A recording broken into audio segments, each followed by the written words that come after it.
Vamos a la palabra del Señor. Voy a hablar sobre el tema, el principio de la adoración. Estoy siguiendo un plano que siento que el Espíritu Santo me está guiando. En los primeros dos temas hablamos de los reyes de Ezequías, hablamos del rey Josías, amado, donde fueron reyes, uno de 25 años, uno de 8 años, que a pesar de la diferencia de edades buscaron hacerlo recto delante del Señor. Y una de las cosas que quiero que entienda, lo que quiero lograr con estos temas, o entiendo que el Señor quiere lograr con estos temas, es que usted entienda su función como creyente en Cristo, como discípulo de Cristo, pero que también conozca su identidad, conozca su función, su identidad. Usted delante de Dios no es hispano, no es mexicano, no es puertorriqueño, no es de República Dominicana, no es cubano. Usted es un rey y un sacerdote para Dios. Amén. Usted es un levita, usted es un adorador. Y si no entendemos claro esas funciones, pues obviamente vamos a tener la mentalidad que el mundo nos quiso imponer.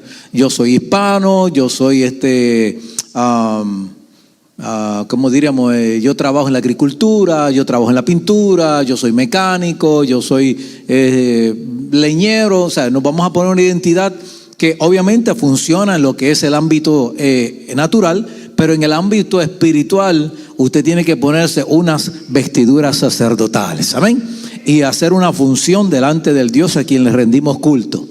Por lo tanto, cuando hablamos de reforma, una de las cosas que podemos establecer o ver claramente es que lo primero que hacían estos reyes era ir a la palabra de Dios.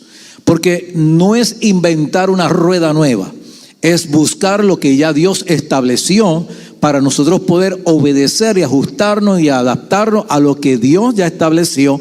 Porque en cada principio que Dios establece ya está garantizada una bendición. Amén. Por lo tanto, y vamos a ver eso en esta prédica de esta mañana. Salmo 101, vamos a ir al Salmo 101, del verso 1 al 5. Si se pone de pie en reverencia a la palabra de nuestro Dios, perdonen que yo no lo pueda hacer.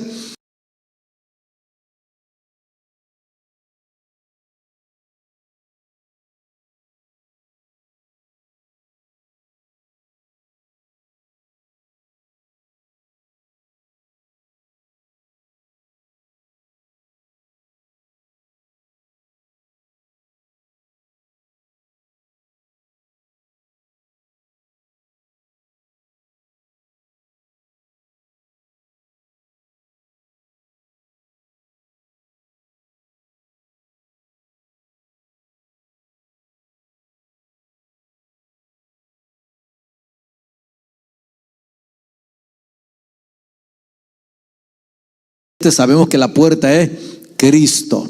Y a sus atrios con alabanza, denle gracias, bendigan su nombre, porque el Señor es bueno, para siempre es su misericordia y su fidelidad por todas las generaciones. Dios bendiga su santa y hermosa palabra. Tome su lugar, amado. Como les mencionaba ahorita en forma de introducción, o para menos darle la verdad central de lo que quiero lograr esta mañana, necesitamos entender que como iglesia no estamos para crear algo nuevo. Estamos para identificar, buscar, descubrir lo que ya Dios estableció en su palabra, para que entonces lo podamos implementar en nuestra vida diaria o en nuestra vida de culto al Señor. Porque si implementamos lo que ya Dios escribió y estableció, estamos asegurando entonces que el favor de Dios, la gracia de Dios, la misericordia de Dios, la presencia de Dios, que queremos que se manifieste en medio de nosotros, vamos a lograr atraer esa presencia, porque ya Dios describió la manera de cómo a Él le agrada estar en el ambiente de aquellos que le adoran y le alaban. Por lo tanto, es importante entender que lo primero, como les mencioné ahorita, lo primero que hicieron estos reyes fueron buscar o establecer la palabra de Dios. ¿Qué dice la palabra de Dios? Y muchos de estos reyes tenían escribas, que eran personas entendidas en las escrituras, y comenzaban a sacar los libros que escritos por la ley de Moisés, o escritos, ¿verdad?, por Moisés. Y obviamente ellos se daban cuenta que cuando se leía la palabra de Dios, muchas de las veces no se estaba llevando a cabo conforme a lo establecido por Dios. Es ahí donde ellos entendían que los reyes anteriores habían traído una adoración falsa, habían traído idolatría y comenzaban a limpiar el templo porque entendían que conforme a lo que Dios había establecido, esa no era la manera correcta de adorar a Dios. Por lo tanto, algo que nosotros tenemos que entender como iglesia, que de la misma manera que ellos buscaron y descubrieron y fueron a la palabra para entender cuál era la forma o la manera, no solo de adorar a Dios en una manera íntegra o santa, sino buscar la manera de que Dios participara en medio o se manifestara en medio de esa alabanza. Cuando vamos a Jesús, al Nuevo Testamento, porque muchas de las personas a veces dicen, no, eso fue el Viejo Testamento y en el Nuevo Testamento, pero Jesús también no inventa la rueda. Jesús dice, yo vine a cumplir la ley y los profetas. Y una de las cosas que Jesús resalta que está en el Antiguo Testamento, quiero que vaya conmigo y lo mirará en pantalla, Deuteronomio capítulo 6, verso 4. Y vamos a tener varios versos bíblicos para que los que son nuevos, los que nos visitan, los que nunca han escuchado este tipo de mensajes puedan ver que estamos hablando de la palabra de Dios. Dice, escucha, oh Israel, el Señor es nuestro Dios. El Señor uno es. Amarás al Señor tu Dios con todo tu corazón, con toda tu alma y con todas tus fuerzas. Y estas palabras que yo te mando hoy estarán sobre tu corazón. Es decir, vas a meditar en ellas. No solamente, obviamente corté el versículo, pero si usted lo lee en su casa va a ver que dice, y enséñala a tus hijos. Es decir, transmite esto mismo que te estoy enseñando a ti, para que tus hijos cuando crezcan no tengan ninguna batalla de adorar a Dios, sino que desde pequeños aprendan a amar a Dios, porque es más fácil enseñar al niño, instruirlo en su carrera, para cuando llegue adulto no tenga ese cambio, no tenga esa lucha de conocer quién es el verdadero Dios, como está sucediendo hoy en día. Y cuando vamos a Mateo capítulo 22, verso 37, el mismo Jesús confirma lo que se dijo en el Deuteronomio capítulo 6. Y Jesús dice, y les dijo, amarás al Señor tu Dios con todo tu corazón, con toda tu alma, con toda tu mente, y este es el gran y primer mandamiento. Y el segundo es semejante a este, amarás a tu prójimo como a ti mismo. De estos dos mandamientos dependen toda la ley y los profetas. Es decir, que si vamos a desarrollar algo, si vamos a descubrir lo que Dios tiene planificado para nosotros, tenemos que comenzar desde este primer mandamiento, porque es el mandamiento que ayuda a poder estructurar los demás mandamientos. Obviamente, cuando el hombre establece religión, no lo hace conforme a este mandamiento, porque muchas de las veces la gente quiere ver a través de los ojos de Dios, pero no quiere ver a través del corazón de Dios. Y cuando solamente el hombre, el predicador, el evangelista o el creyente mira por los ojos de Dios, por los ojos o los lentes de Dios, solamente va a ver el defecto de la gente, solamente va a ver el pecado de la gente y va a señalar el pecado, va a señalar la falta de carácter de la gente. Pero si no tiene el corazón de Dios, no va a tener el amor para restaurar a esa persona. ¿Me sigue? Y obviamente usted a veces escucha evangelistas, pastores a través de YouTube, a través de plataformas, donde constantemente están haciendo sentir a la gente, eres un pecador, eres un hijo del diablo, te vas a ir al infierno. Hay creyentes aquí que son carnales, hay creyentes aquí que son tibios, no mire a su lado, ¿verdad? Para que no. Entonces, muchas de las veces es bueno decir la verdad, pero también tráeme la medicina para sanar esa verdad. Y el problema es que mucha gente ve por los ojos de Dios, porque los ojos de Dios ven el pecado del mundo, pero del corazón de Dios envió a su Hijo unigénito para que todo aquel que en él crea no se pierda, mas tenga vida eterna. Por lo tanto, cuando uno como pastor, evangelista, apóstol, profeta o miembro, líder, ministra a la gente, uno no solamente va a mirar los defectos de la gente, la incapacidad de amar a Dios, la incapacidad quizá de adorar, la incapacidad de servir, porque es fácil señalar, pero es difícil restaurar. Porque restaurar entonces significa que voy a invertir de mi tiempo, voy a invertir de mi tiempo, de mis recursos, voy a invertir de mi persona para ayudar a esa persona, aleluya, a salir del hoyo donde está y poderla poner, quitarle las vestiduras viles y ponerle una vestidura fina, y entonces enviar a esa persona a ser testigo de lo que Dios puede realizar en su vida. Entonces señalar es fácil, matar es fácil, ¿verdad? Hacer el fuego de la leña es fácil, pero difícil es tomar el tiempo de volver a restaurar a esa persona al diseño original que Dios quiere establecer en su vida. Por lo tanto, cuando Jesús habla de amar al Señor tu Dios con todo tu corazón, Jesús está estableciendo la manera que vamos a adorar a Dios. Obviamente adoramos a Dios y lo vamos a ver más adelante, con música, con címbalos, con panderos, con cánticos. Pero si esa alabanza solamente sale con los instrumentos, pero el corazón, el alma y el espíritu no están envueltos, esa alabanza es hueca, es vacía, es solo música que entretiene a la gente.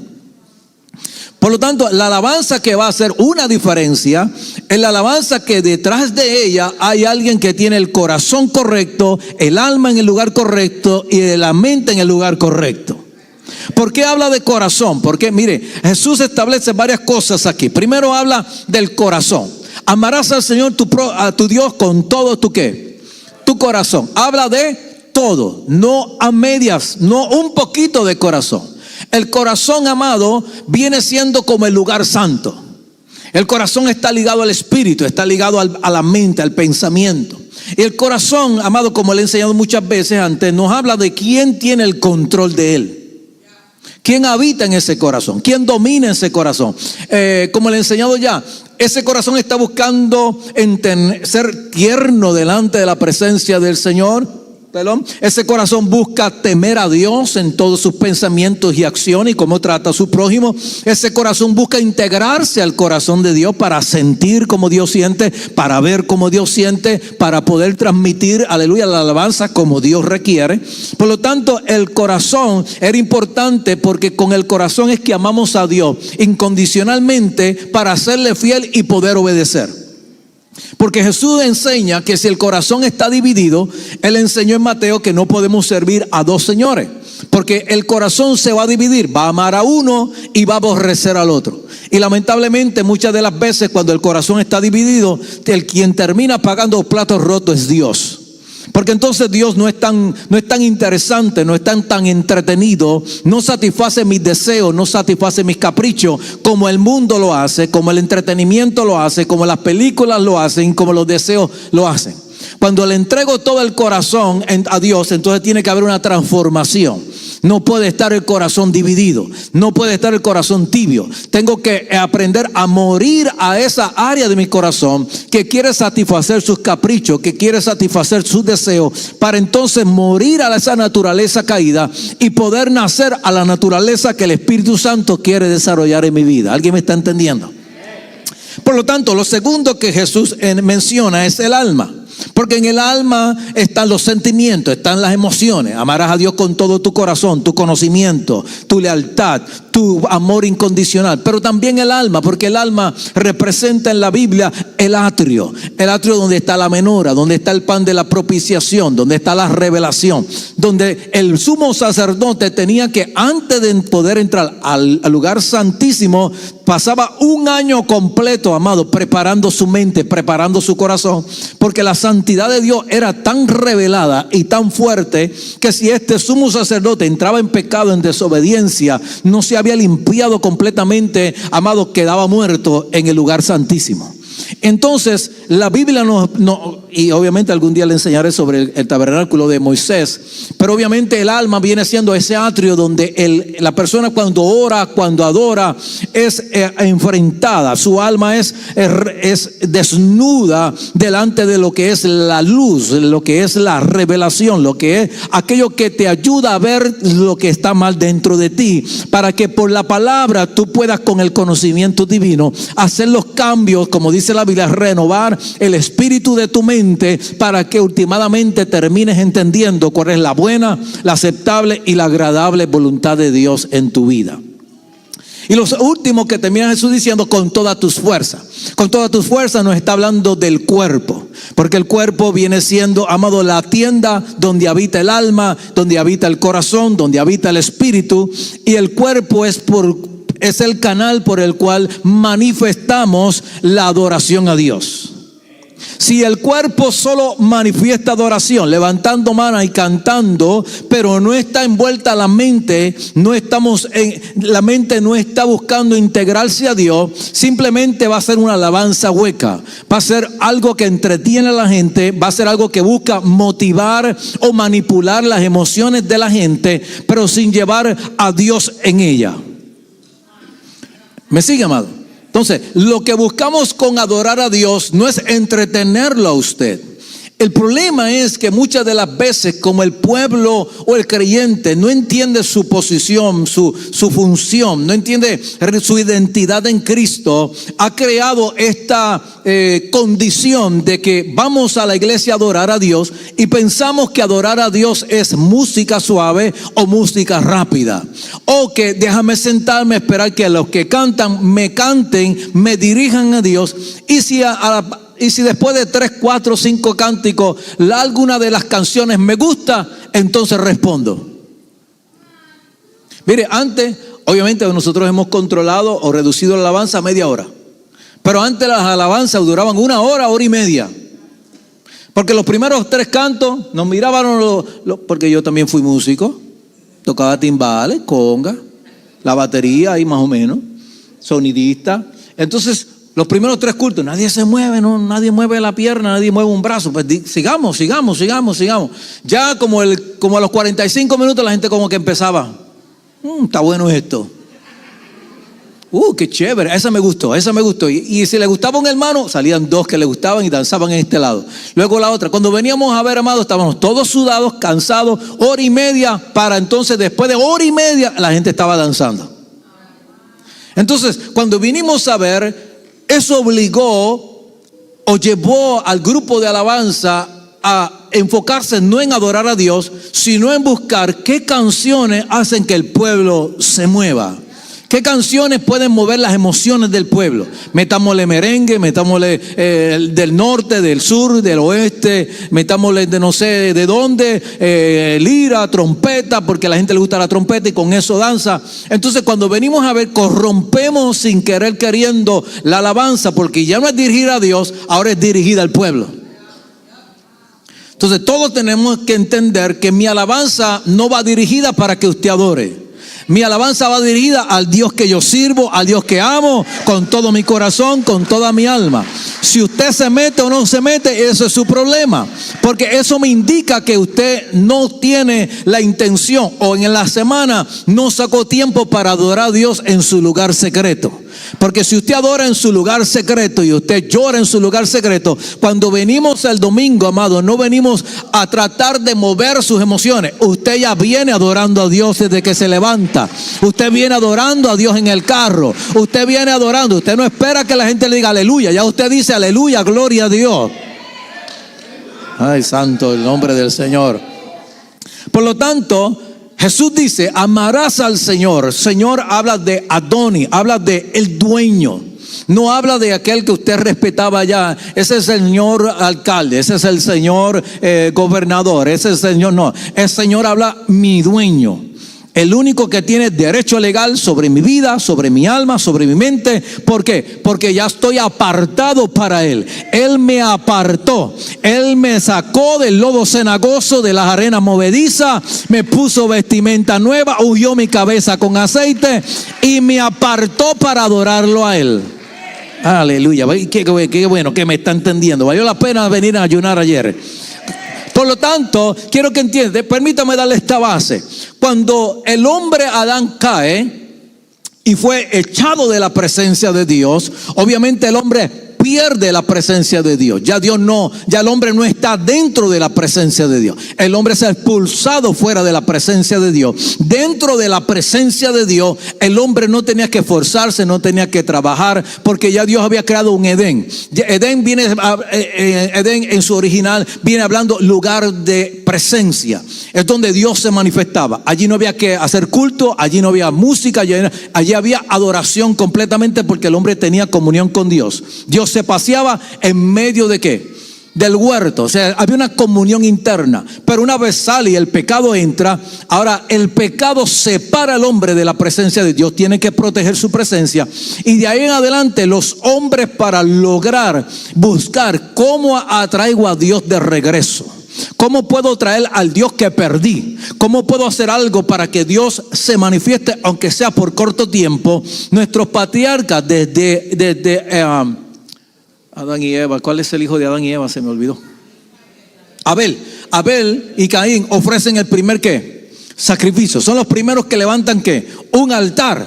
Y son los primeros que ponen ofrendas delante del altar. Porque en la fe que había en su corazón, buscaron la manera de cómo puedo atraer a Dios.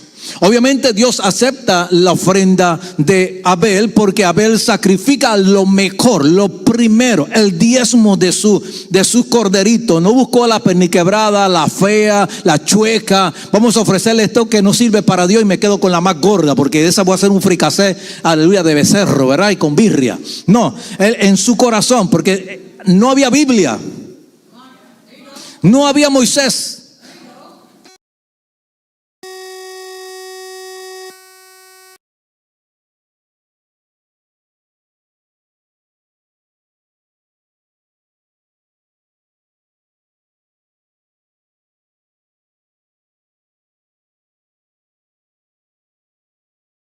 Entiende que tú te quieres parecer a Él, porque entiende que tú te quieres hacer uno con Él, porque entiende, aleluya, es como el muchacho que enamora a la muchacha y le pide matrimonio. ¿Por qué? Porque entiende que ella le ama, yo lo amo, hay un amor recíproco, así que quiero atraerla a mí para que podamos juntos tener intimidad.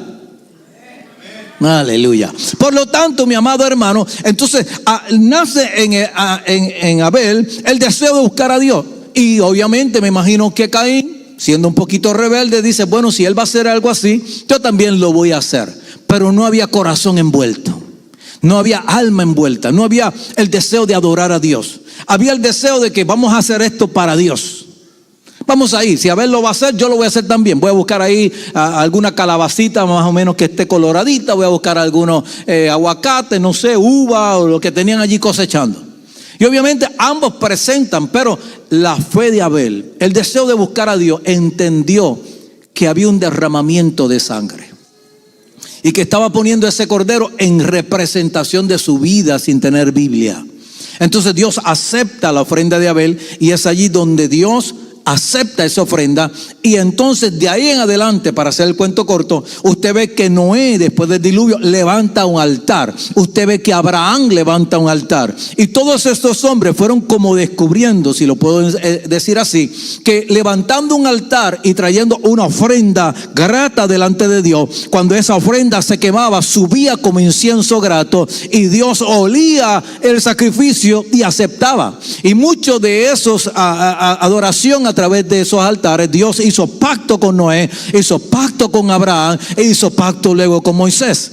Ahora, con Moisés la cosa cambia un poquito, porque con Moisés ya Dios entonces le ordena a Moisés hacer un tabernáculo conforme estaba en el cielo, y allí Dios, con el arca ya hecha que representaba la presencia de Dios, Dios se aparta de la gente también se aparta de Dios, pero Dios estaba en el tabernáculo. Y el único que podía entrar a esa presencia santa era el sumo sacerdote. Pero como Dios no tenía ese plan, eso era simplemente la sombra de lo que había de venir, Dios tenía un plan para aquellos que iban a aceptar a Cristo Jesús. Por lo tanto, en Cristo Jesús, Dios entonces cambia toda la estructura de la adoración y entonces ya elimina el tabernáculo, elimina todo lo que era el altar, el incienso, la menorá, y entonces al a Cristo morir por nosotros y nosotros aceptar a Cristo, espiritualmente Dios ahora nos hace a nosotros templos y morada santa ¿de quién? De Dios. Ahora ya no hay un tabernáculo hecho por manos de hombre, ahora hay un atrio que es nuestro cuerpo, ahora hay un alma que es nuestro lugar santo y ahora hay un espíritu que es nuestro lugar santísimo. ¿Alguien me está entendiendo?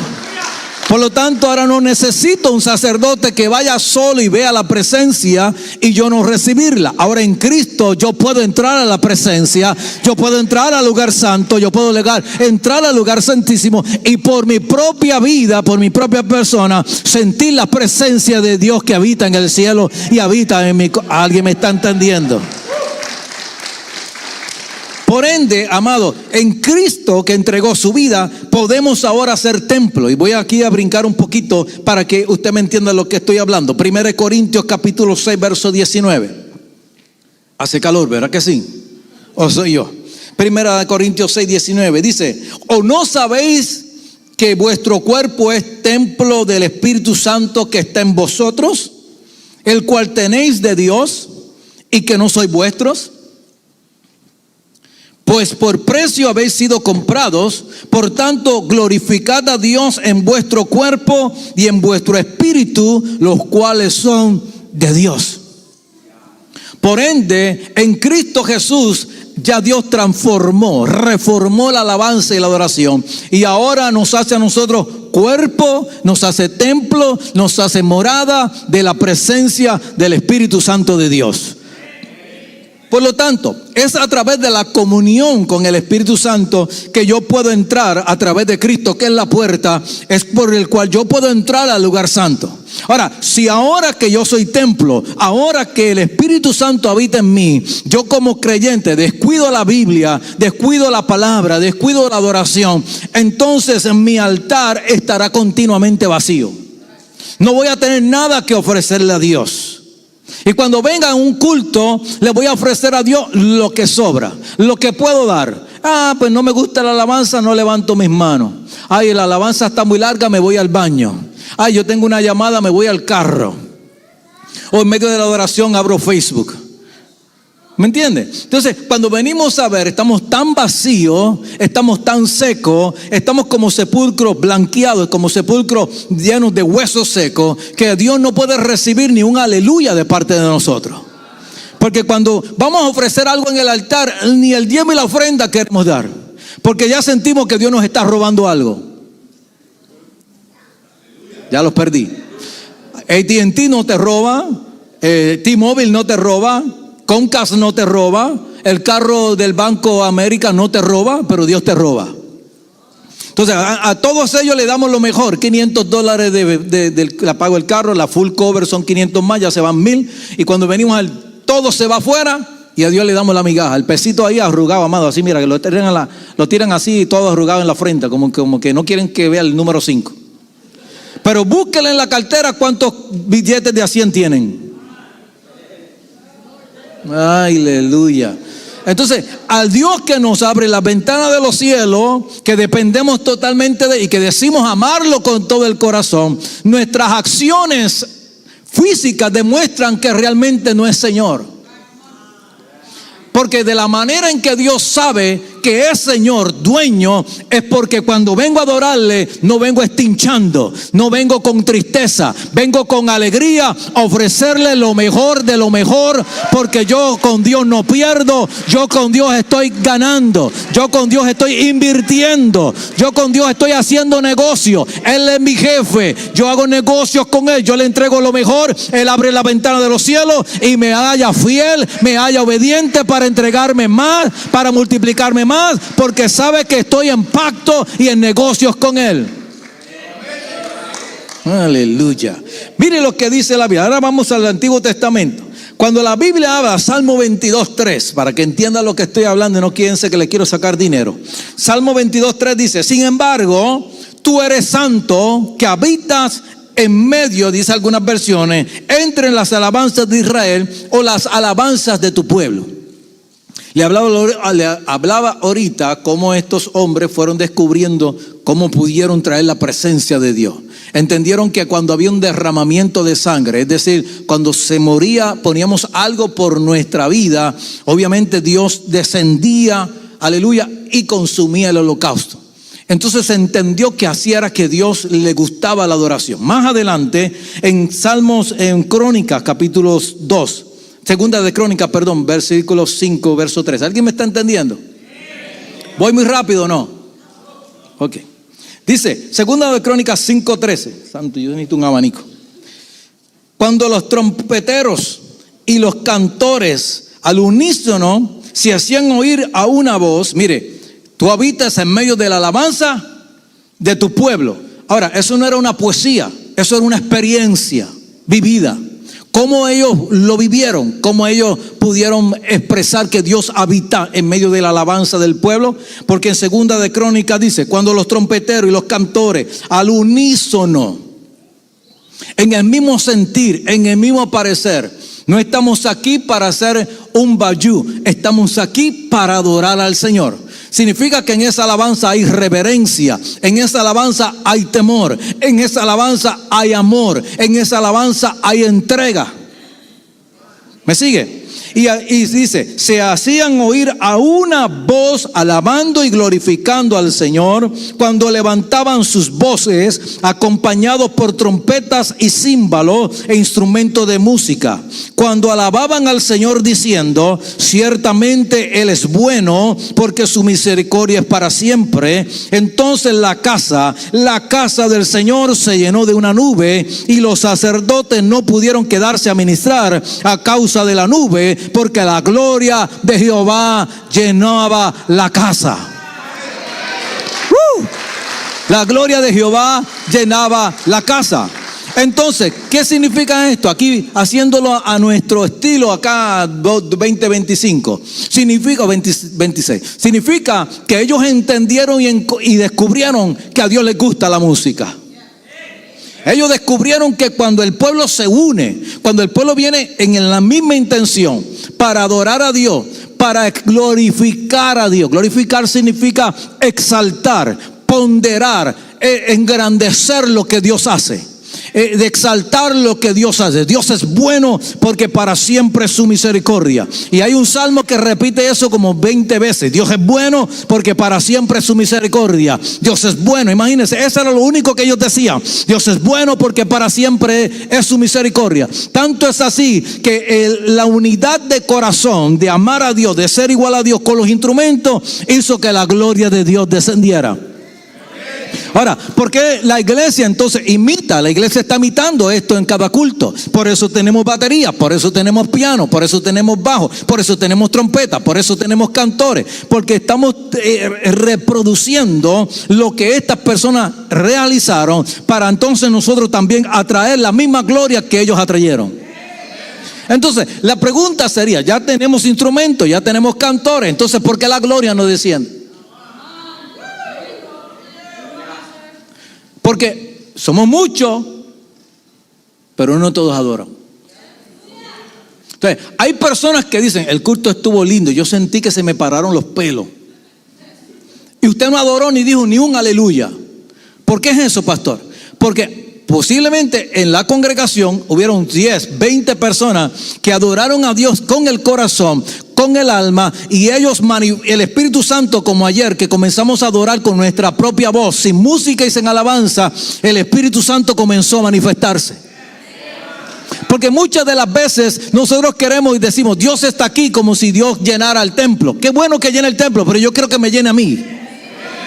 Porque si Él me llena a mí y Él se manifiesta en mí, entonces mi vida va a ser transformada. Mi corazón va a ser transformado. Él va a cambiar mi lamento en baile. Él va a cambiar mi llanto en alegría.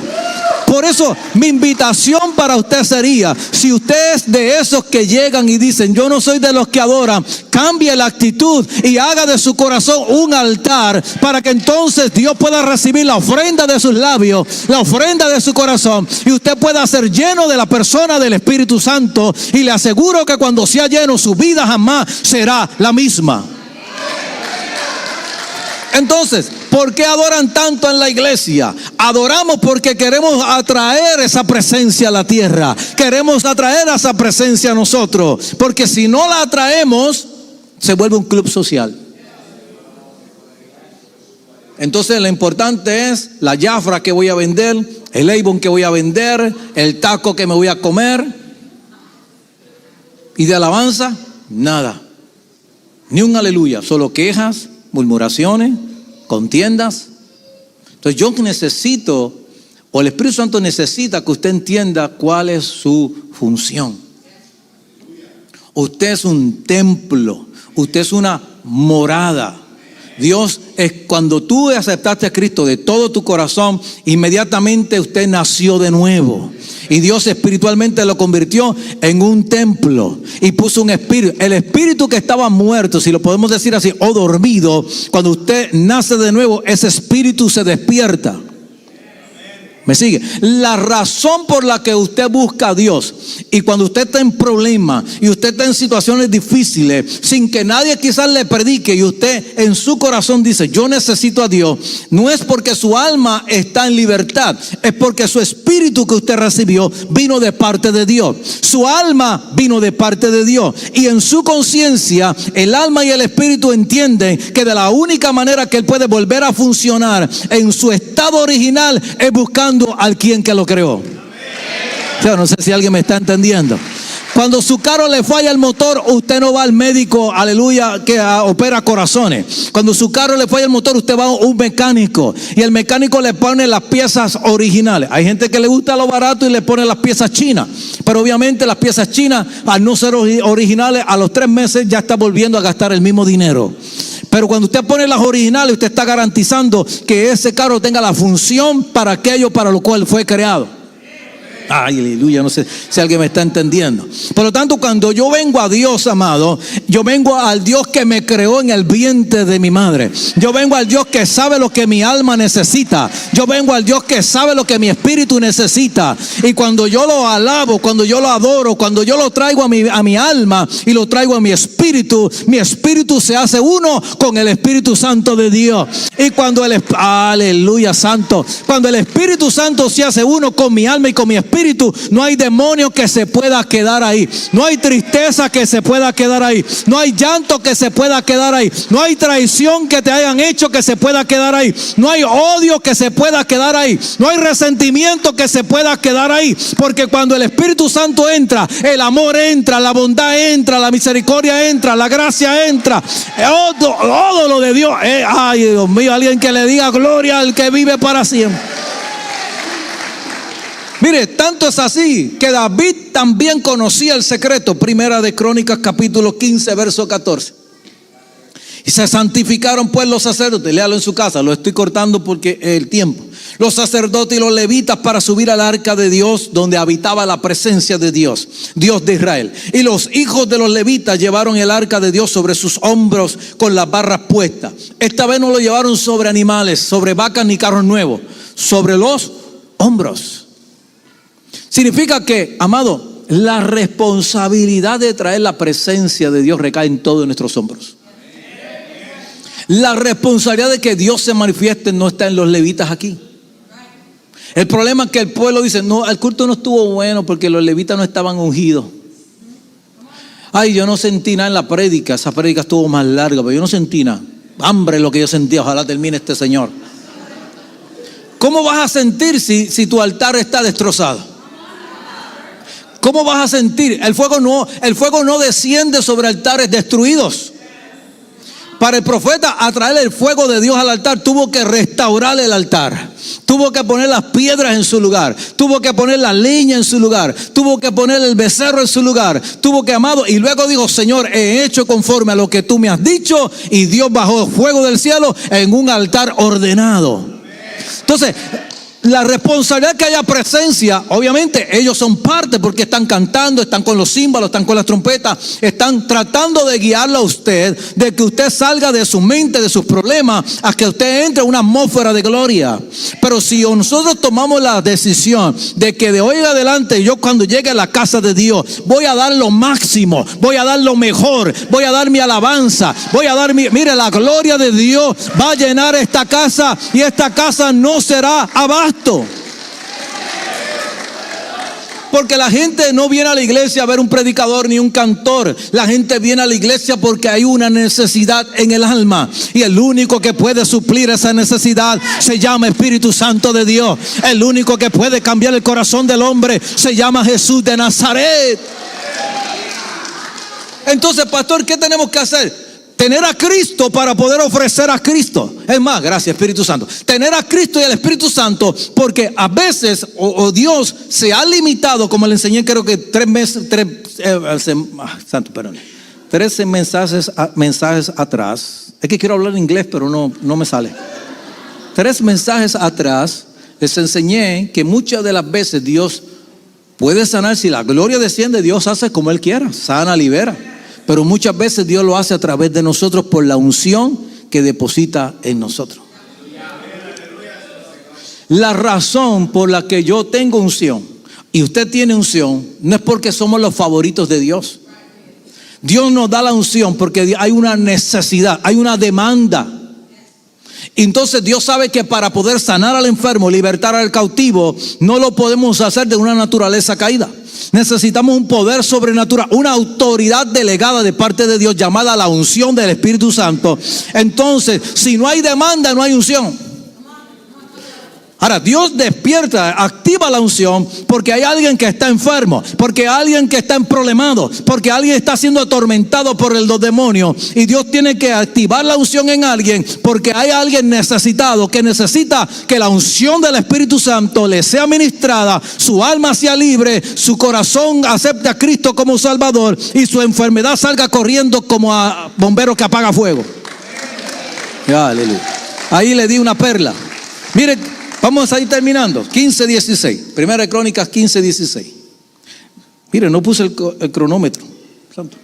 Y ya son las 12. Terminamos aquí entonces, oremos. Dice, Primera de Crónicas 15:20. Y sucedió que como Dios ayudaba a ¿quién? Aleluya. ¿A quién ayudaba Dios? A los levitas que llevan el arca del Señor. Ellos sacrificaron 7 novillos y 7 carneros. Significa, amado, que cuando llegamos aquí, después de nuestra alabanza, no recogemos diezmo y ofrenda porque le quitamos dinero. Estamos ofreciéndole a Dios. Es decir, ya le adoré con el corazón, ya le adoré con el alma, ya le adoré con el espíritu y ahora voy a dar una prueba de mi amor. Ahora voy a dar una evidencia de ese amor. Ahora voy a poner en el altar lo mejor que mi corazón le puede ofrecer a Dios. Si yo en la adoración mi corazón no se conecta con Dios, saco el 1 o los $5 de a uno para que crean que son de 20, amado, y me voy a mi casa como que no hice nada. Pero cuando alguien tiene el corazón de Dios, no puede ofrecerle lo mediocre. Si usted ama a su esposo, amado, con el corazón y a sus hijos, usted no le hace una comida toda allí tibia y toda desabrida. ¿Sí o no? Cuando las esposas se enojan con el esposo, a veces sabe desabrida. Las tortillas por alguna razón se queman. La sal, se le olvidó caer sal en la tortilla. La salsa sabe a agua con no sé qué, con adobo. Pero cuando la esposa está enamorada de ese hombre y dice, le voy a preparar a mi hombre esos chilaquiles con queso. Alabado sea Dios. Le voy a preparar ese pozole para que, mire, vuelva a renacer ese hombre de nuevo y se enamore de mí. Mis hijos vienen de la escuela, le voy a preparar esos macarrones con queso bien hecho. Aleluya. ¿Por qué? Porque cuando uno ama, mire, cuando uno ama, el amor no puede dar mediocridad. Es que no existe la mediocridad cuando alguien ama a alguien. Cuando alguien ama a alguien, siempre da lo mejor de sí, lo mejor de su tiempo, lo mejor de su comida, lo mejor de su abrazo, lo mejor de su cariño. Esas cosas se amilanan, esas cosas empiezan a desaparecer cuando el amor se comienza a enfriar. Ya no se cocina como antes. Ya no se da la caricia como antes. Ahora, oye, ¿me acaricia o me estás pegando? ¿Cuál de las dos? Mi amor, dame un beso. No, pero dámelo como antes, así de lengüita. Ay, guácala. Aleluya. Por lo menos lo saqué de ahí, de donde estaba. ¿Me sigue? Porque todo lo que es con amor sabe bueno.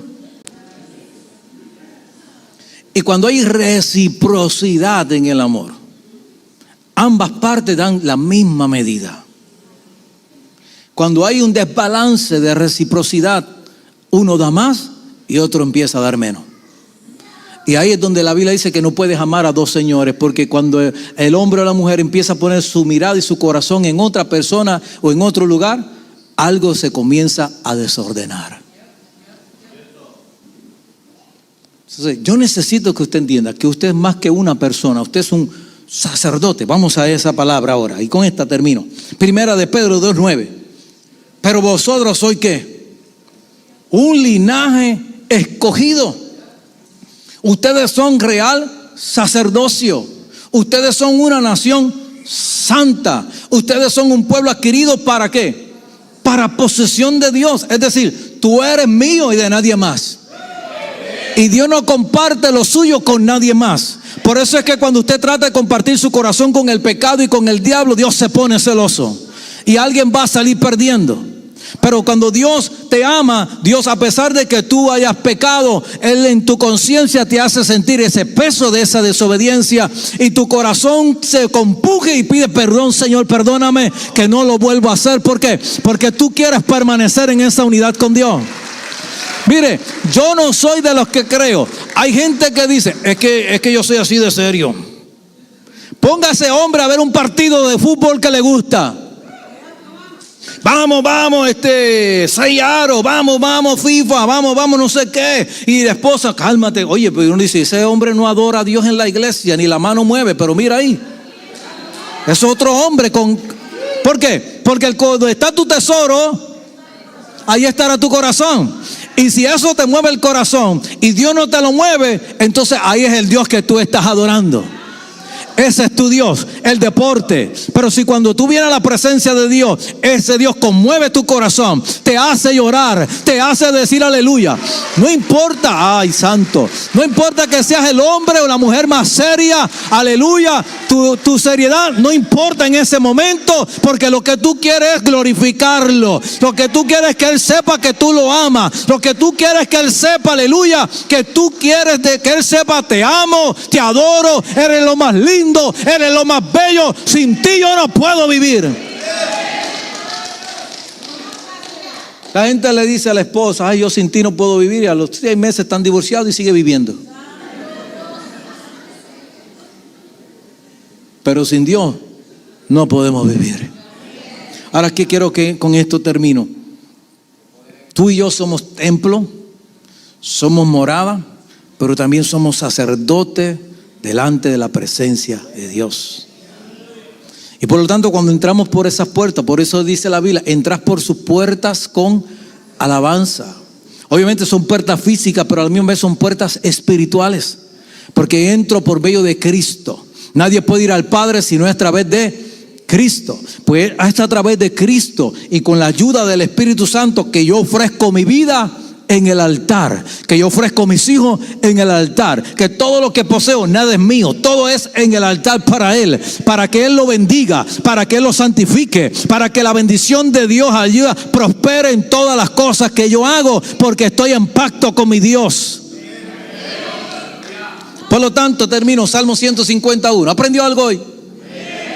Por eso el Salmo 101, amado, dice, aleluya, alabad a Dios en su santuario, alabadle en su majestuoso firmamento, alabadle por sus hechos poderosos, alabadle según la excelencia de su grandeza, alabadle con sonido de trompeta, alabadle con arpa, con lira, alabadle con pandero, con danza, alabadle con instrumento de cuerda y flauta, alabadlo con címbalos, alabadlo con címbalos resonantes. Todo lo que respira, alabe a Jehová.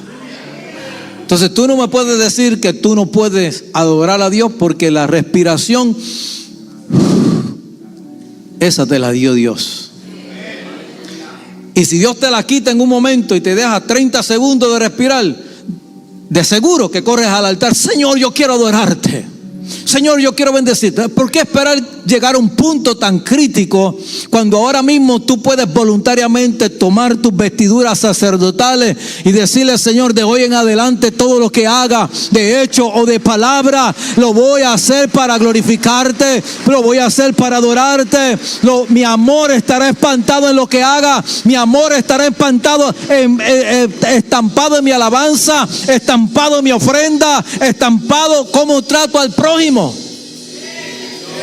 Porque adoración no es solamente el cántico. Jesús dijo, esta es parte, pero la segunda parte de tu adoración es amar a tu prójimo como a ti mismo. Y a veces podemos cantar aquí, adorar aquí, brincar aquí, Pero cuando llegamos a nuestra casa maltratamos a la esposa, al esposo, al jefe, hablamos mal de los demás, murmuramos del pastor, de la pastora, del diácono, del ujier, los desnudamos ahí en sobremesa. Y toda la adoración que hiciste, la manchaste, se deshizo, porque parte de tu adoración no es solamente hacia Dios. Porque hay una cruz, porque nuestra alabanza sube hacia Dios y nuestro amor hacia nuestro prójimo. Eso se llama ministerio. Se establece su reino y su reino nos lleva a ser un ministerio. Y el ministerio significa que hay gente que ministran. Aleluya. Por lo tanto, las iglesias, los ministerios, los hemos llamado ministerio de ujieres. Los ministerios, la real definición es gente que Dios capacita para ministrar la necesidad de otros.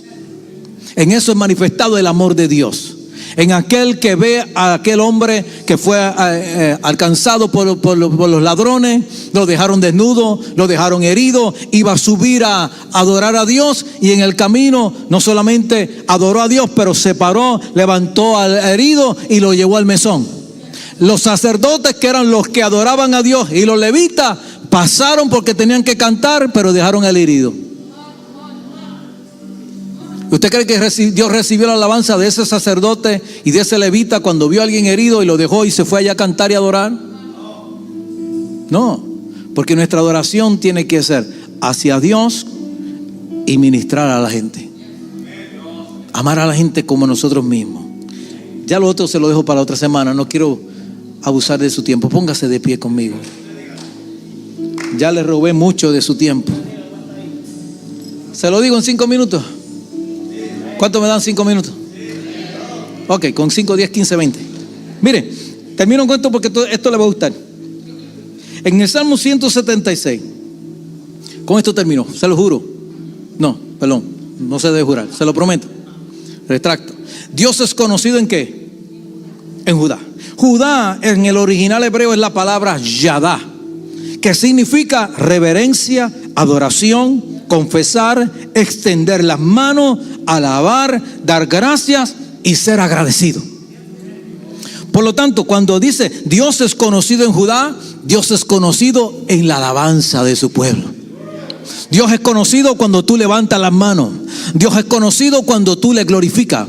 Dios es conocido cuando tú le exaltas. Ahora, me llamó también la atención lo siguiente, porque Judá también implica que el resultado de esta alabanza es lo siguiente. Número 1, que cuando tú estás adorando a Dios, Dios pone a tus enemigos debajo de la planta de tus pies. Aleluya. Judá significa que mientras yo adoro a Dios, levanto manos, danzo, glorifico, sueno trompeta, Dios entonces, mientras estoy aquí en su presencia, Dios envía ángeles para ir detrás de mis enemigos que me quieren alcanzar, que me quieren robar, que me quieren destruir. Número 2, significa que cuando adoramos a Dios, en todo ese significado que le di, significa que creamos el ambiente y la atmósfera correcta para que la gloria de Dios se manifieste. Es decir, que Dios no se va a manifestar si no hay una atmósfera y un ambiente correcto.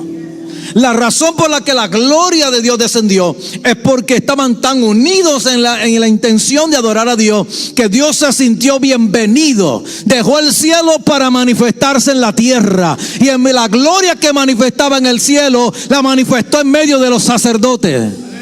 Aleluya. Y número 3, la alabanza produce entonces que cuando la gloria de Dios se manifieste, seamos transformados de una gloria a otra gloria.